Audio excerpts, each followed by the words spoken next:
My name is Renee Mitchell, and my genius is that I am a creative revolutionist. God's gift birthed from the rough intercourse between creativity and struggle. And that includes being an award-winning writer, a novelist, a spoken word poet, a playwright, an actress, a teaching and recording artist, a children's book author, a grant writer, keynote speaker, web designer, self-taught multimedia and graphic designer. My genius is also being what I call a surthriver because of my experiences with sexual assault and domestic violence and overcoming those issues. Recently, I started a youth voice initiative called Spit Spit as in spitting into the mic, and we provide writing and performance workshops for youth ages 13 to 18. And you can find out more about that through www.spitwright.com. And I'd like to share with you a poem that I wrote called Art Saved My Life, and it really explains the journey of me becoming a creative revolutionist. It's called Art Saved My Life. It was an ending that led to the beginning of my awakening. So that is where I will start. At the point where I quit my job to follow my heart. 2008, I was at the top of my game. I was the #1 columnist in 5 Western states. It seemed like everybody knew my name. Unless you regard that as empty boasting, well, let me be precise. I was nominated for the prestigious Pulitzer Prize. Twice.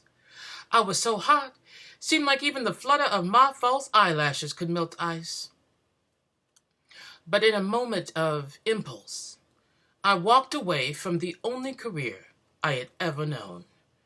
After 25 years, I had become an expert at cherry-picking the words of others, sautéing them with my own, and serving up such a spicy banquet of salacious sentences you wouldn't even have room in your mind for dessert. Yet, my storyline fit the moral of the fiction that you told yourself about who you thought I was. See, you forced me to make my smiles the biggest outlaws that ever existed. You were always searching for them at their last known address. And so I'd grin, with eyes so blank that you could fill out every line and cash that happiness check without the bank ever realizing it was forged joy. Year after year, I tried to remember the dance to the steps to the dance with deception. Keep your weight on the balls of your feet.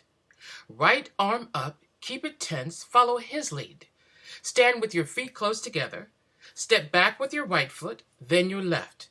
Move your right foot next to your left, and you're back where you started. Now repeat. It may sound easy, but it was no small feat to take a back seat to my own life. But in public, I was the good journalist, the good mother, the good wife. See, you saw me, but you didn't know me. I was all show. So you couldn't tell I was so despondent I wanted to crawl out of my own skin, shed my pain within like I was a courageous caterpillar metamorphosing into something beautiful, something other. For far too long my heart was torn and bleeding from brutal, haunting words and desperate attempts to help him remember I was the one in the white dress that he promised to love and cherish forever. Well, at least until he died. Or maybe until I died. And at the time, I thought those were such appropriate words to a song. Yet in real life, he was intent on moving that process along. So in a moment of lucidity, or rather what he called inherent stupidity, our marriage became liquidity. I quit him. I traded in my white picket fence dreams for my freedom. I was done. And eventually I quit my job too. And people thought I was crazy for following my heart. Heart don't pay the rent, they warned. But a heart, I learned, can restore passion to a deflated soul so weary and wounded she was blinded to her own possibilities. See, I believe a heart A heart could hold my hand and rub my back gently and say, look again, one more time, look again, until the moment I could stand before a mirror alone and like what I see looking back. See, that is what art has done for me. It saved my life. And people always want to talk about social justice, about fighting for causes bigger than themselves, and that is certainly a noble gesture, a very worthy cause, to use your passion to call attention to violence and poverty and wars. But I say, to live your life authentically and genuinely, you first have to know how to be your own cause. Honestly, how can you save a life when you are drowning in misery and you can't even breathe? And how can you help someone find themselves when you don't even know who you are or even how to receive love? Go find your misplaced heartbeat. Understand that the people who gave you advice dressed in wolves' clothing, you can't, you shouldn't, you couldn't, you aren't, you never will be. Well, they lied. They lied to you. So forgive yourself, because you thought loved ones always spoke the truth. You didn't know. So be diligent in the search for the right expression of your own reality. Look between the cracks of life's cement and celebrate your weeds for having the audacity to reach for sunlight. Acknowledge your mistakes and treat them like you're on a scavenger hunt for wisdom.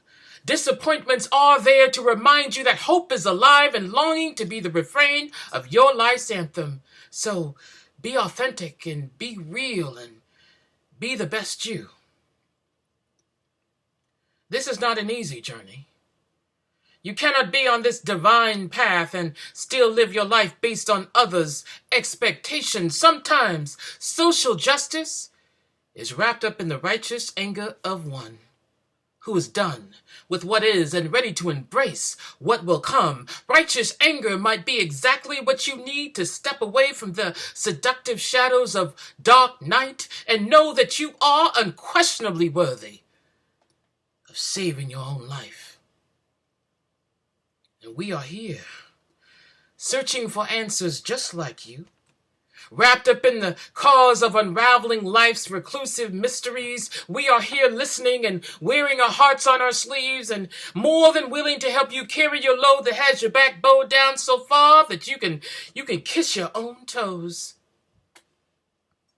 And together, let us lean into the uncertainty. Sit with the unanswered questions and keep them company like we are entertaining long-lost relatives who just won the lottery. Write and paint, sing, dance, do. Do and redo. Collect and reuse. Create wonder. Find your voice in whatever language that your imagination speaks best. The creativity within you was always meant to be expressed, so pour out your potential buried within you before you rest in your final solo performance, because your dreams and your hopes should never be sacrificed, and dying empty means you've lived your best life. And even when it feels like no one is listening, speak louder and let her be born. Let her be born with intention and handled tenderly and gratefully. Let her emerge from the midst where shameful secrets have burrowed so deeply into your bosom that you almost forget that they even exist. Let her speak to me through you so that I may reclaim myself and know that I am finally understood. She is the mosaic thread connecting us all in ways that we cannot even comprehend. She is the completion of your HEART, your beating heart. She is art. She is art. She is art. Let her be born. I quit my job to follow my heart. And this amazing, life-giving journey took me on a remarkable and creative journey that led me back to myself. That's the poem, Art Saved My Life.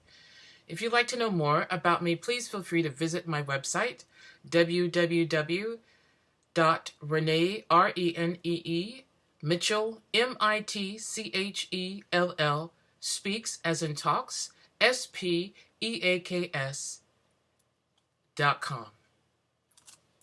Enjoy my genius.